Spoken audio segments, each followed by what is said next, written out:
Di mana letak ketenangan itu? Huwallazi anzala sakinata fi qulubil mu'minin. Allahu Rabbi wal Islam dini wa Muhammadan Rasulullah wa yaqini. Ayam mati di lumbung padi. Apa sebenarnya yang terselit dari peribahasa itu? Iman mati karena tidak disirami dengan ilmu. Ilmu. Datang seorang jamaah menemui saya, Ustadz Somad, saya kena penyakit insomnia, gak bisa tidur malam. Jam 2 malam mata saya masih berkedip-kedip. Bismika Allahumma ahya wa amut, gak mempan. Sebabnya apa Pak? Sebabnya saya beli tanah. Setelah beli tanah, tanam kelapa sawit, dipupuk, dijaga, 3 tahun berbuah. Pas mau dipanen, sudah dipanen orang duluan. Ternyata tanahnya bermasalah, dibawa ke pengadilan, dia yang menang. Akhirnya sampai jam 2 malam gak bisa tidur. Apa yang terlintas dalam pikiran? Kenapa beli tanah, kenapa tanam sawit, kenapa beli tanah, kenapa tanam sawit, kenapa diambil orang, kenapa dulu nggak ternak ikan aja, kenapa nggak ternak puyuh. Berbulan-bulan nggak bisa tidur. Akhirnya pergi ke psikiater. Pak psikiater, ya saya sudah 2 bulan nggak tidur Pak psikiater.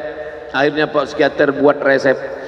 Ini obatnya, yang ini dimakan sebelum makan, yang ini dimakan setelah makan, yang ini 3 kali, yang ini 2 kali. Akhirnya memikirkan resep itu, makin gak bisa tidur. Dimakan, tertidur. Dosisnya habis, terbangun. Kenapa beli tanah, kenapa tanam? Setelah dimakan, muncul masalah baru. Terlalu banyak makan obat, terjadi kekacauan tubuh. Akhirnya kena buah pinggang, muncul masalah baru. Sampai akhirnya saya ketemu MP3 Ustadz.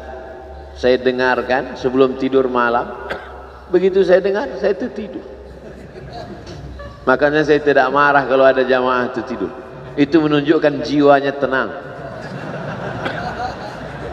Karena dia tidak kena penyakit insomnia. Orang Amerika, orang Eropa, mobilnya mewah, apartemennya cantik, rumahnya megah, duitnya banyak, dolarnya bejibun, gak bisa tidur karena masalah hidup dunia. Kita naik angkot kelewatan gang. Itu menunjukkan apa? Di mana letak ketenangan itu? Huwallazi anzala sakinata fi qulubil mu'minin. Dia yang menurunkan ketenangan ke dalam hati orang yang beriman. Oleh sebab itu maka iman ini mesti disiram dengan ilmu. Majelis ilmu adalah majelis zikir. Majelis ilmu adalah majelis turunnya rahmat dan barakah. Majtama'a qaumun fi baitin min buyutillah. Sekelompok orang berkumpul di rumah Allah, yatsluna kitab Allah, membaca ayat-ayat Allah, wa yatadarasunahu fima bainahum, mengkaji isinya. Nazalat alaihimus sakinah, turun ketenangan. Wasyat bihimur rahmah, turun rahmat kasih sayang Allah. Haffat bihimul malaikah, dikelilingi oleh para malaikat. Wa dzakarahumullahu fi man indah, dibanggakan Allah Ta'ala dengan para malaikat. Tadi malam ketemu dengan murid dari Syekh Muhammad Yasin bin Isa Al-Fadani di Zawiyah Raudhah. Ketemu, cium tangan, barokah, zikir, sholawat, tenang jiwa. Lalu kemudian subuh ini ketemu dengan Abah Raud, ketemu dengan para penghafal Quran, ketemu dengan santri-santri, tenang jiwa. Tidak ada yang menenangkan jiwa ini selain daripada majlis zikir, majlis ilmu. Betapa meruginya ayam-ayam mati di lumbung padi. Benih tidak disiram, mati. Benih yang disiram dengan majelis ilmu tumbuh, tapi tidak berbuah. Maka mesti disiram pakai pupuk buah. Datang konsultasi, ini kenapa tidak berbuah? Kenapa ini tidak berbuah? Karena ternyata dia mesti diamalkan. Sudah dapat ijazahnya, sudah talaki, sudah halaqah, kenapa enggak berbuah? belum diamalkan. Paksa-paksakan diri sebelum tidur malam, wudhu dulu, sholat witir. Paksa-paksakan diri bangun malam, tahajud. Paksa-paksakan diri siang, sholat qabliyah, sholat ba'diyah. Paksa-paksakan diri pagi, sholat duha. Paksa-paksakan diri sholat subuh berjamaah, barulah dia berbuah. Kalau dia tidak berbuah, dia hanya sekedar pokok kayu yang hanya membuat sampah saja. Tapi paling tidak tempat orang bernaung di bawah ketika panas, tapi manfaatnya tidak sesuai karena yang ditunggu itu buahnya. Masa pohon kayu rindang besar tidak berbuah, sementara semangka yang kecil buahnya besar? Oleh sebab itu maka mesti berbuah. Benih disiram, berbatang, berputih, berbuah. Buahnya ranum, cantik dan indah. Begitu dibelah tak bisa dimakan. Kenapa? Ulat semua isinya. Oleh sebab itu mesti dijaga. Benihnya disiram. Apa yang bisa menjaga ini? Diprotek dia. Kenapa apel tidak dimakan ulat? Bukan karena ulat tidak sanggup beli apel, tapi karena disemprot pestisida. Ulat tahu ini ada pestisidanya, maka dia tidak makan. Kita nggak tahu, dimakan. Ikan asin tidak dikerubungi lalat, tidak ada satupun lalat yang hinggap di ikan asin. Kenapa? Karena lalat tahu ikan asinnya pakai formalin. Manusia nggak tahu.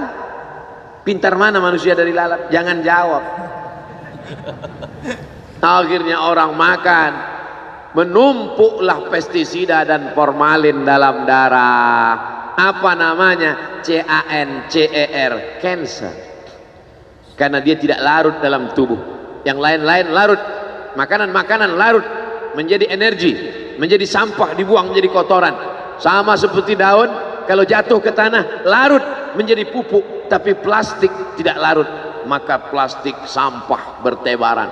Oleh sebab itu maka ini mesti dijaga. Apa yang bisa menjaga buah apel supaya tidak berulat? Jagalah dia dengan ikhlas. Kamu kenapa nggak ke masjid? Saya kalau ke masjid riak, maka saya nggak ke masjid biar ikhlas. Tarkul amal li ajlin nas riak. Kata Imam Fudail bin Iyad, tarkul amal li ajlin nas riya. Tidak jadi beramal karena takut dipuji orang, riya. Wal amal li ajlihim syirik. Beramal karena ingin dipuji orang, syirik. Kenapa kamu nggak pakai sorban? Takut dipuji orang, riya.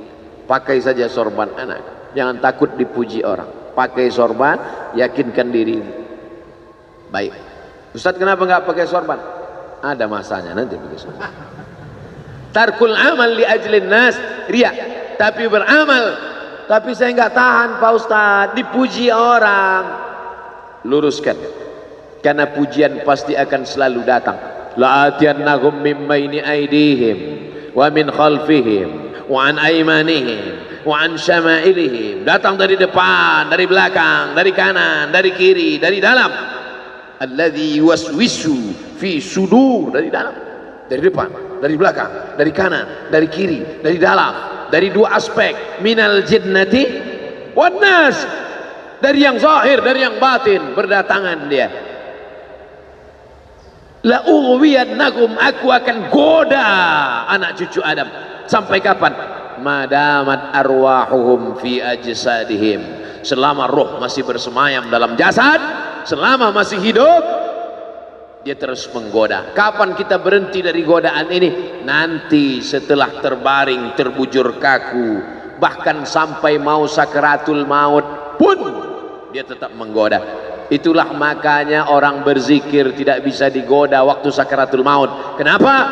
Karena la ilaha illallah akan terngiang di telinganya. Subhanallah walhamdulillah wa la ilaha illallah wallahu akbar. Subhanallah walhamdulillah wa la ilaha illallah wallahu akbar. Kalau itu diucapkan sekali, 10 kali, 100 kali, 1000 kali, terngiang dia di telinga kita. Bahkan ketika kita mau tidur malam pun terngiang dia. Bahkan ketika kita mengigau di tengah malam pun itu yang terngiang. Maka saat mau sakaratul maut pun itu juga yang akan datang. Apa yang kau ucapkan, apa yang kau dengar, apa yang kau pikirkan, apa yang kau renungkan, itu yang akan datang waktu sakaratul maut. Seorang bapak sudah diponis dokter, panggil istrinya, panggil anaknya, bawa ini ke rumah, nunggu malaikat maut datang. Sudah nggak ada obat. Bapak sudah koma, nggak sadar-sadar di rumah sakit. Kalau tetap dipertahankan di ruang ICU, hanya ngabiskan uang saja. Dokter kasihan dengan keluarga, bawa ini pulang. Karena kalau dibawa pulang pasti mati. Begitu mau dibawa pulang, matanya terbuka, sadar dia. Sadar. Ketemu sama saya tanya, apa yang membuat bapak sadar? Waktu saya sedang koma itu datang Abdul Somad. Terus apa kata Abdul Somad itu? Nanya kapan tablik akbar. Akhirnya saya terbangun. Kapan tablik akbar? Saya terbangun, saya pulang ke rumah, saya kumpulkan panitia buat tablik akbar. Datang. Saya heran, kok bisa saya yang datang waktu itu? Saya mencoba menganalisa, kenapa waktu dia koma itu saya datang. Saya tanya, Bapak kalau di rumah ada nonton YouTube? Ada. YouTube siapa? Abdul Somad. Oh. Dari rumah ke tempat kerja dengar MP3 radio? Enggak radio Pak Ustaz, MP3. Suara iya. Suara siapa? Ceramah Abdul Somad. Baru saya connect. Ternyata apa yang sering didengar, apa yang sering ditonton, apa yang sering dipikirkan, itulah yang akan datang ketika kita koma. Hati-hati yang suka sinetron Korea, hati-hati yang suka Bollywood, itu yang akan datang nanti waktu kau koma. Saudara yang dimuliakan, saya tidak nakut-nakuti, cerita aja.